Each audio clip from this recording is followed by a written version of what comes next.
Hola a todos, bienvenidos a Voces del Pasado. Este es el podcast de Nicole Carranza y Daniela Martínez. En el episodio de hoy hablaremos específicamente de dos países muy importantes, Colombia y Chile. Bueno, yo quiero que nos pongamos en los zapatos de los trabajadores, en el caso de Chile con la minería y en el caso de Colombia con los cafetales. Yo quiero saber qué nos lleva a que habláramos de este tema, porque es tan importante explicarle a nuestra audiencia. Bueno, Nicole, yo creo que es importante hablar de la lucha de los obreros, ya que nos permite entender varias cosas sobre la sociedad, el trabajo y la historia, principalmente en Latinoamérica, ya que somos los países que poseen recursos naturales en todo el mundo. Pero quiero que nos enfoquemos en que sin estos movimientos, muchos de los derechos que conocemos hoy en día no existirían. Los obreros lucharon por salarios justos, jornadas razonables y un trabajo con condiciones seguras. Oye, sí, tienes mucha razón. La importancia de este tema es que nos permite entender cómo surgen los movimientos sociales en contextos de desigualdad y cómo se intentan transformar el Estado. El caso de Chile, digamos, de lo que investigué, muestra que aunque existen instituciones democráticas y trabajadores organizados, pues no siempre logran cambios profundos debido a los conflictos políticos y sociales que se pueden presentar. Además, sigue siendo relevante hoy en día, ¿no crees? Totalmente. Bueno, yo quiero que nos enfoquemos en Colombia para empezar. Entonces les voy a dar un poco de contexto. Entre las décadas de 1920 y 1930, en pleno auge de la economía cafetera, aquí la mayoría de las personas trabajaban en el campo, en pequeñas fincas familiares. El café impulsaba la economía del país, pero la vida de los trabajadores era difícil por ello. ¿Por qué? Porque los trabajadores comienzan a organizarse y a exigir mejores condiciones. Entonces yo quiero que empecemos y quiero invitar a Carlos Álvarez, que es un trabajador colombiano y nos va a ayudar a entender mejor este movimiento de raíz. Hola, yo trabajo aquí con mi familia en mis tierras cafeteras. Mi familia ayuda con esto, ya que el café es lo que nos da estabilidad, debido a diferentes problemas. A veces nos reunimos con otros trabajadores y hemos intentado pedir mejores condiciones, pero la verdad ha sido en vano, porque lo que uno quiere es tener su propia tierrita y no depender de nadie. Bueno, yo sí quisiera saber por qué llega a esa conclusión, don Carlos.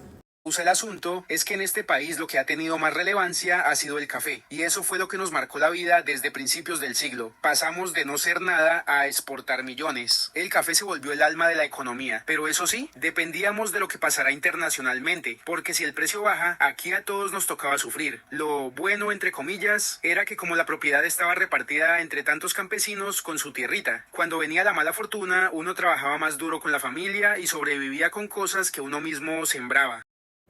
Ok, entonces podemos decir que en este contexto fomenta un comportamiento más individualista entre los trabajadores.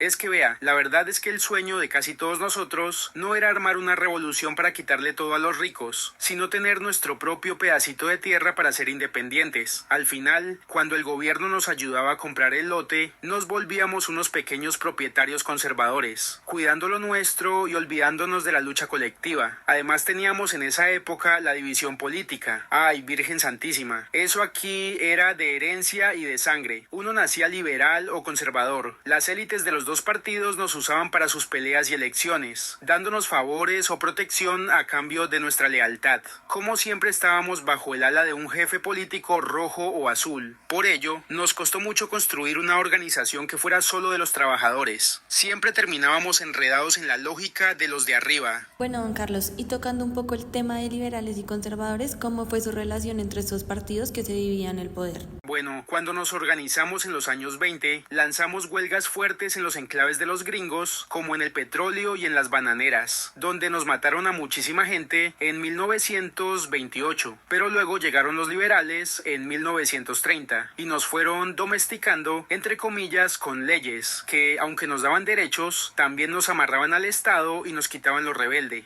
Todo esto estalló en esa tragedia tan berraca que llamamos la violencia. Casi 200.000 vidas se perdieron. Y si usted mira bien, las muertes de toda esta gente fueron más fuertes precisamente donde había más café, como en Tolima, Caldas y Antioquia. En vez de unirnos contra los que nos explotaban, terminamos fue matándonos entre vecinos por odios. Y eso nos dejó bien, desorganizados y amarrados a la política de siempre. Por eso nuestro movimiento obrero siempre fue débil estructuralmente, porque el sueño de la tierrita propia y el odio entre partidos nos ganaron la partida. Solo ahora que ya casi no hay tierra para nadie y que somos puros trabajadores migrantes sin tierra recorriendo el país para la cosecha, es que estamos despertando de otra forma. Ok, ahora vamos a abrir con Chile. Vamos a hablar sobre el caso de Chile y el papel de los movimientos de los trabajadores en un contexto de desigualdad y un cambio social. Analizamos cómo estos movimientos surgieron, buscaban una transformación y el por qué, a pesar de sus esfuerzos, no lograron consolidar una transformación completa del sistema. Para entender mejor este proceso, vamos a escuchar la voz de Juan Pérez, un trabajador chileno, quien nos ayudará a comprender desde su experiencia cómo se vivieron estos cambios, cuáles eran sus objetivos y qué resultados lograron. En este contexto de organización, ¿cómo describirías la identidad que fueron construyendo los trabajadores?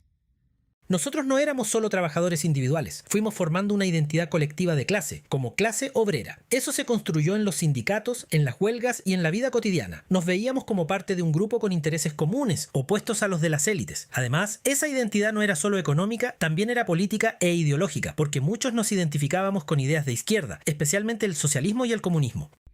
¿Y esa identidad se relaciona con partidos políticos? Y explícame cuáles eran principalmente. Sí, totalmente. Muchos trabajadores estábamos vinculados a partidos como el Partido Socialista de Chile y el Partido Comunista de Chile. Estos partidos no eran ajenos a nosotros, al contrario, surgían desde el mismo mundo trabajador y nos representaban. También hubo cercanía con sectores más amplios de izquierda que después formaron la Unidad Popular. La política era una extensión de nuestra lucha laboral. Explícame cómo pasaron de lo laboral a involucrarse directamente en la política. El paso fue natural. Al principio luchábamos por mejores condiciones de trabajo, pero entendimos que los problemas eran estructurales, no solo del lugar de trabajo. Entonces empezamos a participar en elecciones, sindicatos politizados y organizaciones sociales. Muchos dirigentes sindicales se volvieron líderes políticos. Con el tiempo, vimos que sin controlar el Estado era imposible cambiar la economía. Por eso apoyamos proyectos como el de Salvador Allende.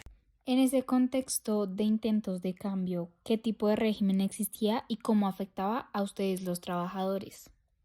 Vivíamos en una democracia, pero era una democracia limitada, porque aunque había elecciones, el poder económico seguía concentrado. Cuando intentamos cambios más profundos con el gobierno de Allende, el sistema se polarizó y entró en crisis. Finalmente, eso terminó con el golpe de Estado de 1973 y la dictadura de Augusto Pinochet, que reprimió duramente a los trabajadores y destruyó gran parte de nuestra organización. Pensando en la estructura económica, ¿quiénes controlaban los medios de producción? Principalmente las élites económicas chilenas y empresas extranjeras, especialmente en sectores clave como la minería. Nosotros éramos quienes producíamos la riqueza, pero no teníamos control ni sobre los recursos ni sobre las decisiones. Esa fue una de las principales razones de nuestra lucha. Frente a esa desigualdad, ¿qué valores y objetivos guiaban a los trabajadores? Nos guiaban valores como la justicia social, la igualdad y la solidaridad. Queríamos una sociedad donde la riqueza estuviera mejor distribuida y donde los trabajadores tuvieran un rol activo en las decisiones económicas y políticas, no solo ser mano de obra. Explícame en qué contexto surge este movimiento, es decir, ¿qué los llevó a organizarse? Surgimos en un contexto de fuerte desigualdad, urbanización y crecimiento industrial. Muchos trabajadores vivían en condiciones precarias, sin derechos laborales sólidos. Eso nos llevó a organizarnos como una forma de defensa, pero también como una forma de transformación social.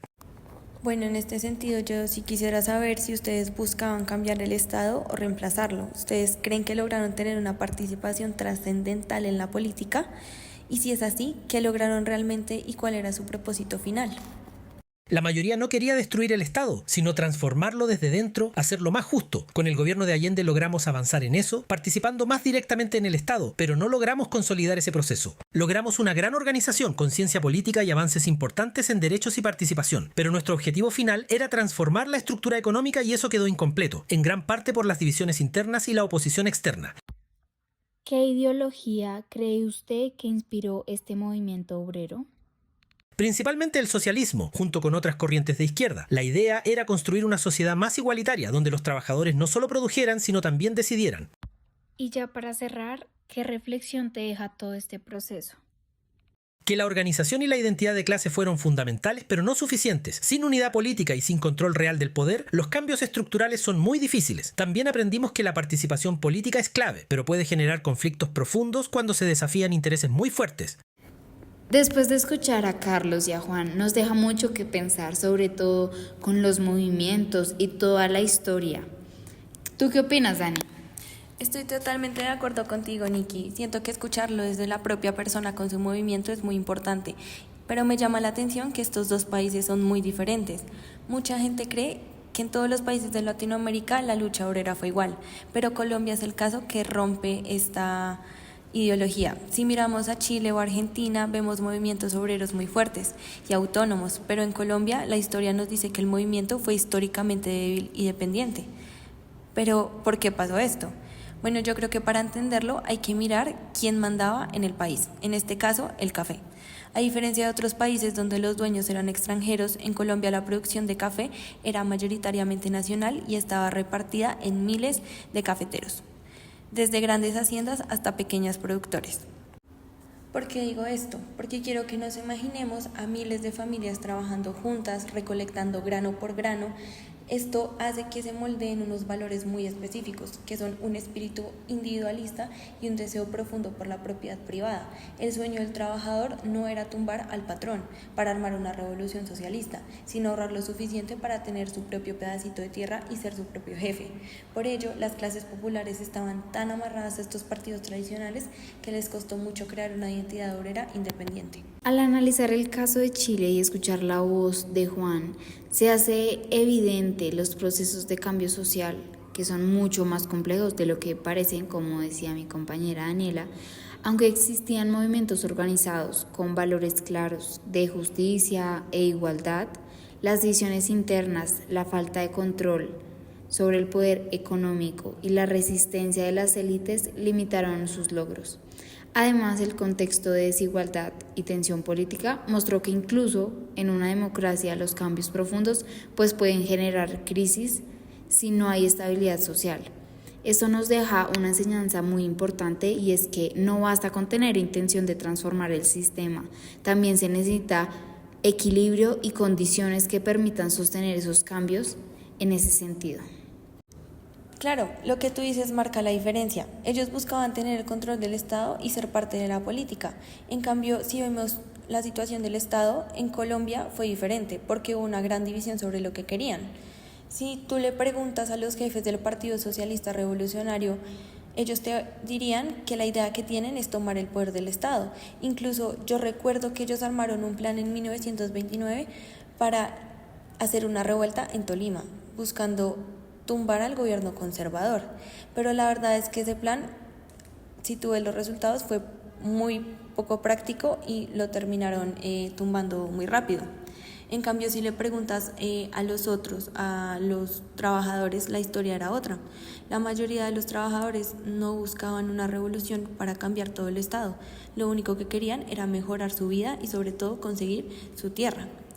Y acá, en lugar de reprimir, en este caso, si hablamos en contexto político liberal y conservador, los liberales usaron la táctica más sutil, que fue la domesticación, entre comillas.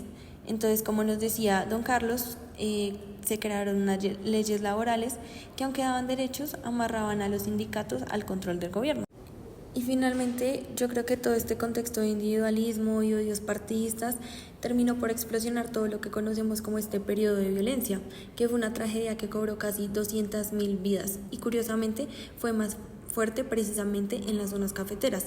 En lugar de unirse como trabajadores contra la explotación, los campesinos terminaron matándose entre ellos. En conclusión, en el caso de Chile nos permite entender que los procesos de transformación social son complejos y están llenos de tensiones, es decir, no son procesos lineales. Aunque los movimientos de los trabajadores lograron organizarse, construir una identidad colectiva y participar en la vida política, sus divisiones internas y la falta de control sobre el poder económico limitaron su capacidad de generar un cambio estructural interno duradero. Además, en este caso se evidencia una gran contradicción, y es que Chile contaba con instituciones democráticas relativamente sólidas, pero no logró resolver las profundas desigualdades sociales que ya existían. Esto demuestra que la democracia por sí sola no garantiza justicia social ni estabilidad, sino va acompañada de cambios reales en la distribución del poder y la riqueza. También es importante resaltar el papel de las élites, que defendieron sus intereses y resistieron a las transformaciones propuestas, lo que aumentó la polarización y contribuyó a la crisis. A esto se suma que los trabajadores, aunque tenían objetivos claros basados en la igualdad y la justicia social, no lograron mantenerse completamente unidos, lo que también debilitó el movimiento. En este sentido, en el caso de Chile, representa un intento muy particular de transformación por la vía democrática, algo muy común en América Latina, y su desenlace nos muestra los límites de este tipo de procesos en contextos de alta conflictividad. Y así es como terminamos nuestro podcast.